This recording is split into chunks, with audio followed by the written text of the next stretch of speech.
रामराम शेतकरी मायबाप, युवा शेतकरी मित्र.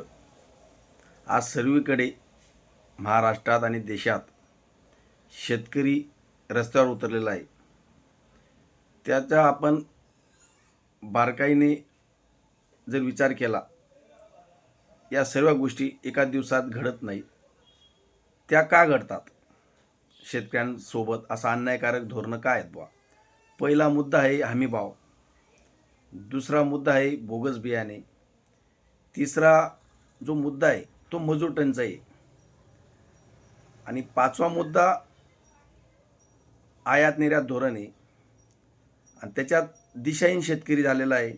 आणि त्याच्यात सर्वात जास्त सरकारने गोरगरिबांच्या नावावर जी योजना सुरू केली, सरकारी मोफत धान्य योजना आणि आपली लाडकी बहीण, या जे संसाद मुद्दे आहेत.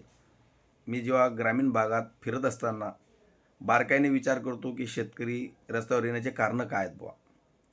जेव्हा हे मुद्दे माझ्या लक्षात आले की मजूर टंचाई, बोगस बियाणे, हमी भाव, आज ₹1 किलोने कांदा, गवार विकली जाते शेतकऱ्यांची, याला सर्वस्वी राज्यकर्तेच जबाबदार आहेत.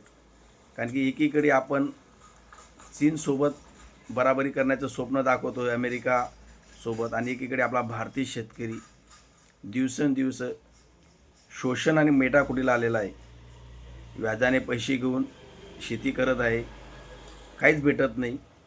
त्यांच्या गरजा, आरोग्य, शिक्षण, आणि शिक्षणबद्दल न बोललेलं बरं आहे. आत्ताच नीट परीक्षेचे पेपर फुटी पडल्यानंतर सर्वसामान्य माणसाच्या मनात खूप चीड आलेली आहे. असो, या सर्वस्वी गोष्टीला फक्त आणि फक्त शासनाचे धोरण सोबत शेतकऱ्यांची दिशाहीन जी सोबत आहे.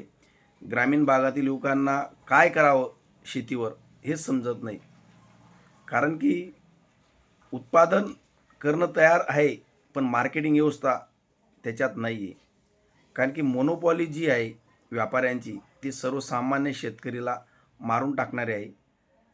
बोगस काटे, बोगस बियाणे, त्याच्यात बी काय नाही प्रकार चालू असतात, हे न बोललेलं बरं आहे. आम्ही जे मार्केट कमिटी म्हणतो, कृषी उत्पन्न बाजार समिती, हे शेतकऱ्यांची मुलं बसलेले आहेत तिथं. फक्त नावाला मुलं येतो, आम्ही शेतकऱ्यांचे मुलं असं सांगतात, पण प्रत्यक्षात ही मंडळी सर्वस्वी व्यापाऱ्यांचीच बाजू धरून बोलतात.